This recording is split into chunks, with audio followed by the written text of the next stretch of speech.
misalkan negara-negara barat seperti Amerika, terus Iran ya ikut campur ya terhadap konflik ini akan membuat harga komoditas semakin memanas ya, dan ini akan berdampak terhadap harga-harga minyak komoditas di dunia ya secara global ya. Kalau untuk dari Indonesia tentu untuk komoditas-komoditas terutama untuk harga minyak BBM ya yang saya sebutkan tadi. Itu bakal langsung kena banget efeknya. Itu ada potensi akan naik kembali ya seperti itu. Halo Sobat Philip semuanya, kembali lagi di podcast Talk to Philip, teman baikmu ngobrolin tentang investasi dan juga keuangan untuk masa depan.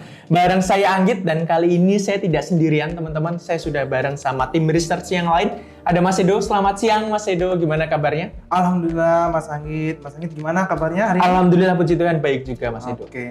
Kita tahu Mas Edo bahwa beberapa hari terakhir itu berita ramai banget nih Mas tentang konflik antara Palestina dan juga Israel. Tentu kita berharap dong semoga konflik ini cepat kondusif, cepat teratasi, ketemu titik tengahnya lah. Tapi kali ini kita nggak akan ngomongin tentang perangnya itu Mas. Kita akan ngomongin efeknya ke Indonesia kurang lebih seperti apa. Kita tahu bahwa beberapa hari terakhir, mungkin 2 minggu terakhir ya Mas, harga minyak mentah sudah mulai panas lagi nih Mas. Ya, betul sekali. Minyak mentah dunia kurang lebih terakhir saya update itu sudah di atas $82 per barelnya.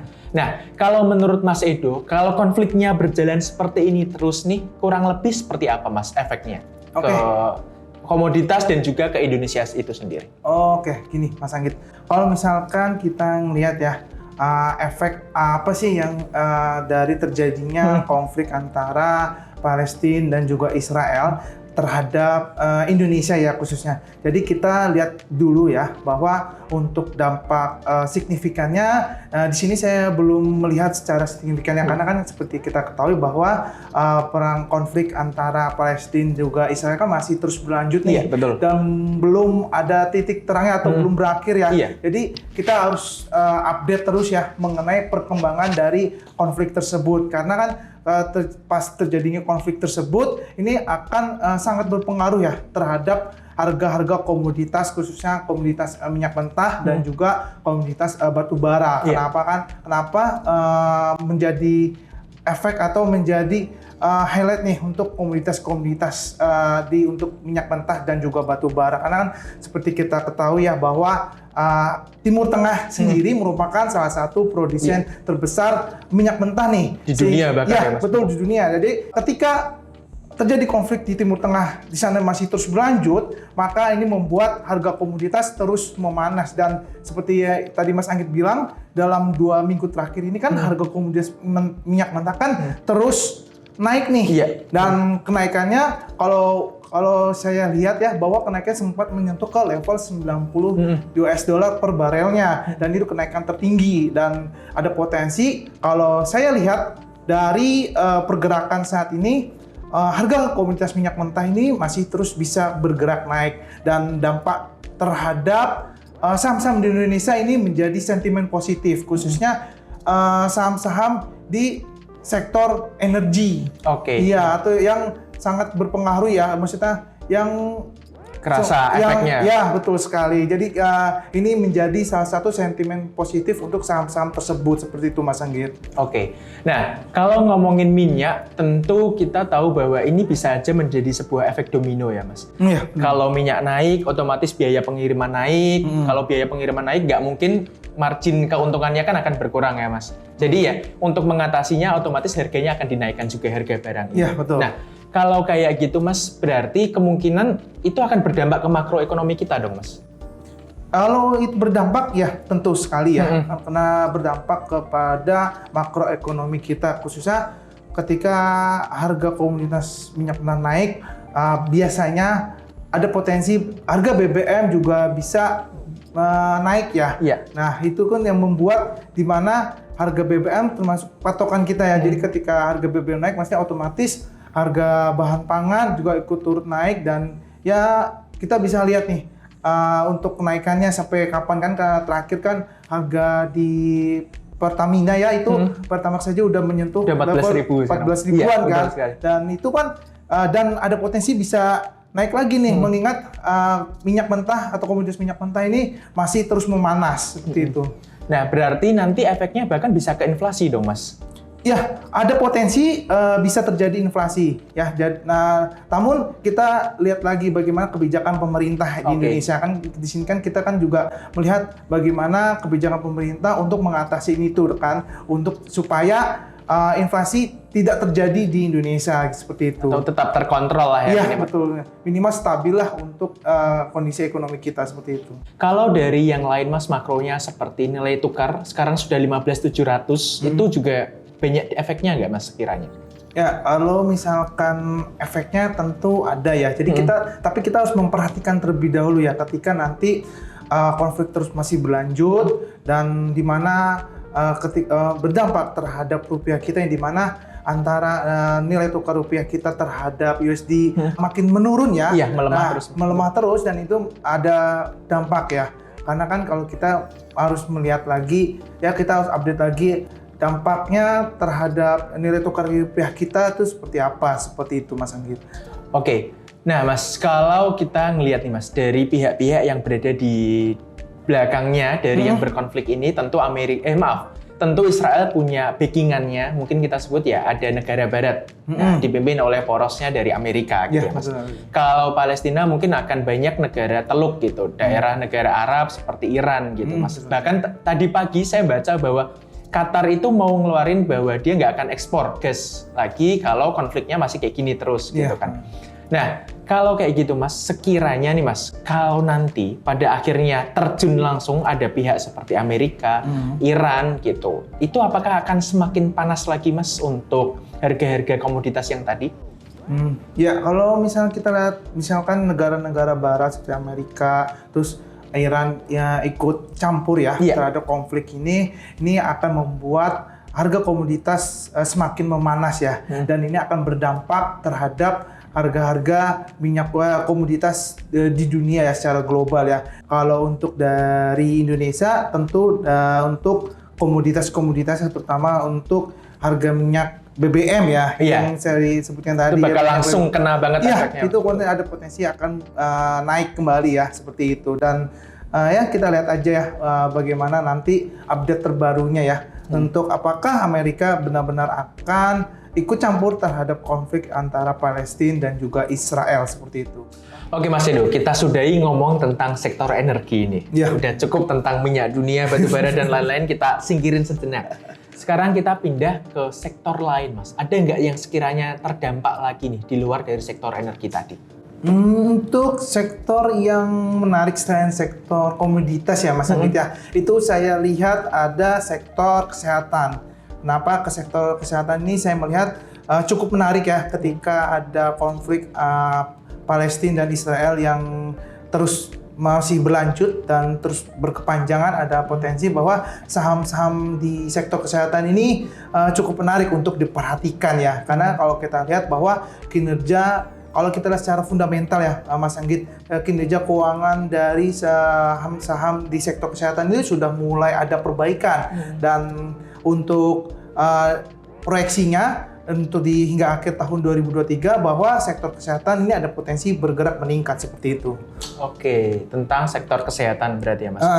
Selain sektor kesehatan Mas, tadi sudah di-spill kenapa kesehatan ada potensi menguat juga. Selanjutnya ada nggak sih Mas sektor lain Mas yang bisa aja terdampak oleh konflik ini? Kalau menurut saya ya, yang pasti kerasa banget nanti bakal di konsumer ya mungkin ya Mas. Karena ya mereka bahan baku impor gitu, sehingga ya kalau semua ya minyak-minyaknya lah mereka ngirim juga naik biayanya, otomatis kan itu akan mengurangi keuntungan dari mereka kan.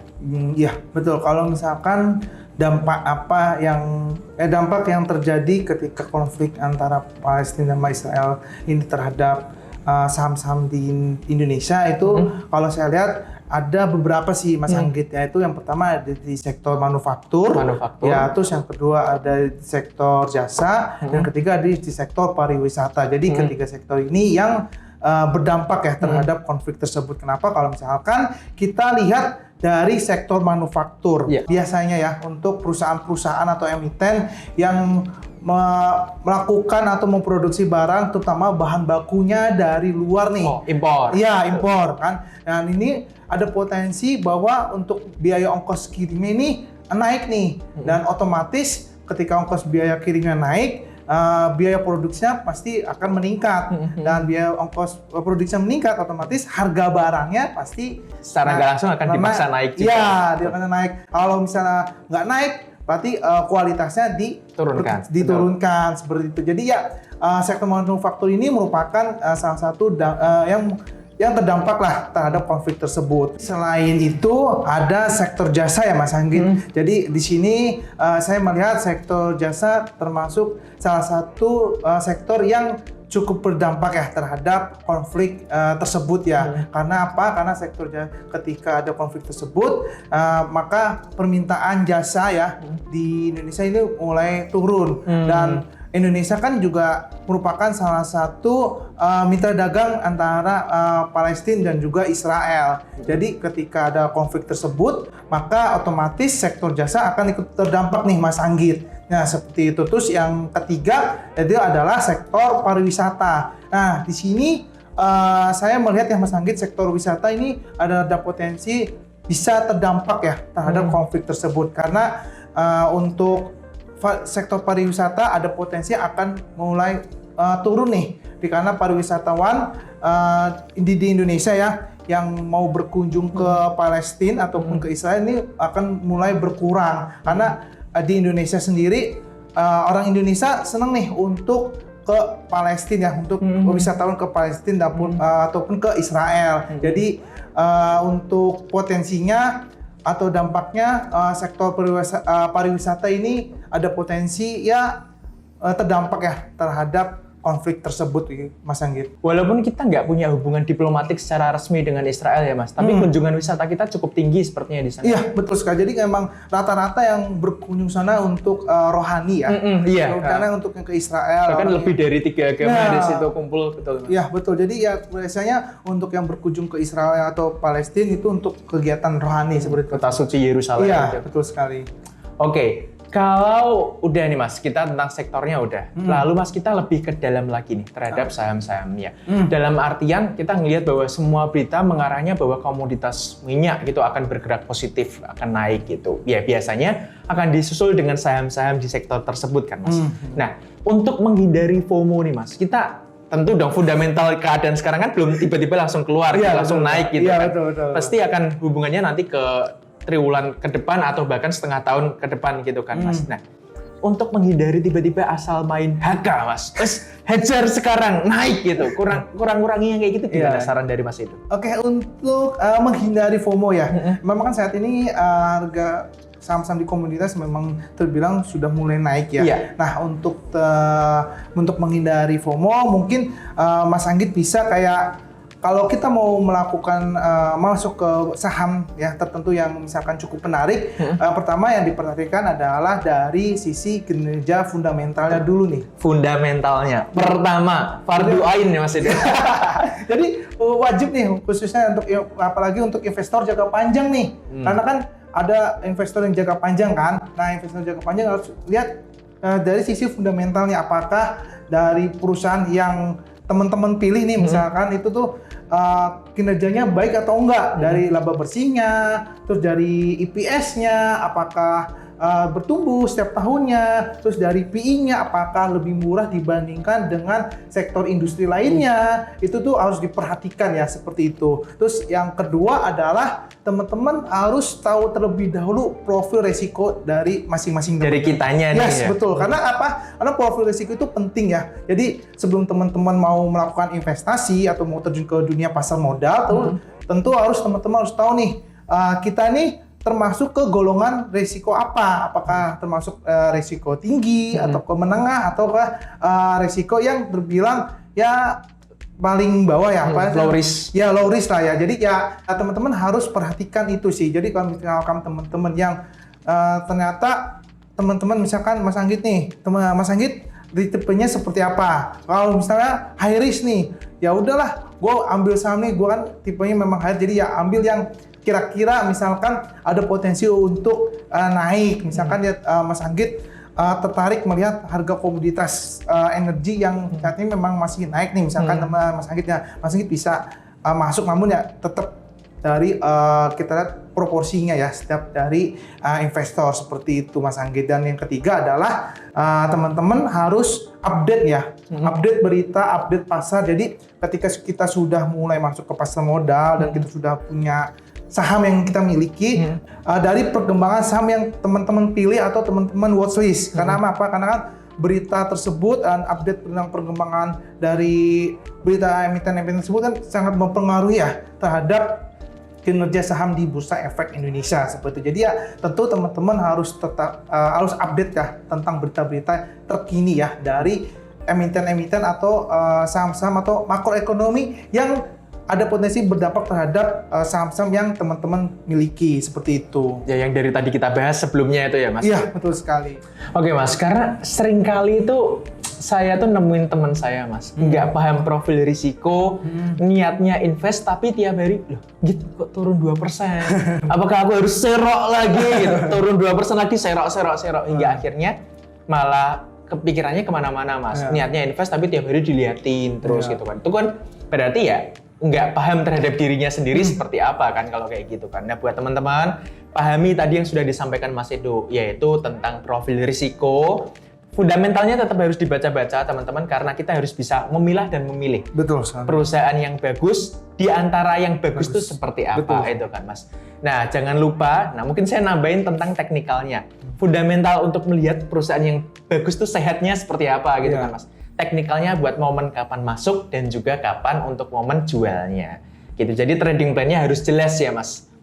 Jadi walaupun niatnya invest buat jangka panjang, kita harus menentukan peta-petanya itu seperti apa. Oke, mungkin buat kita hari ini cukup demikian ya Mas. Kita sambung lagi buat kesempatan yang lain.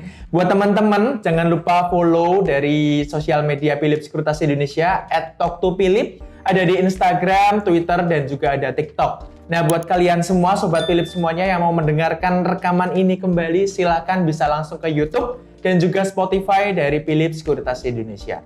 Oke, dari saya Anggit cukup sekian. Mas Edo ada tambahan?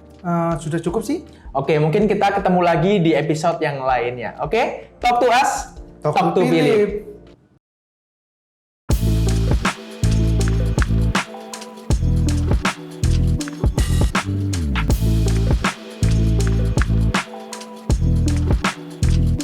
Nah, gimana nih videonya? Menarik kan? Jangan lupa like, comment, dan share ke teman-teman kamu. Dan yang paling penting, subscribe channel YouTube Philips Sekuritas Indonesia. Kamu juga bisa menonton video-video lainnya loh. See you di video selanjutnya!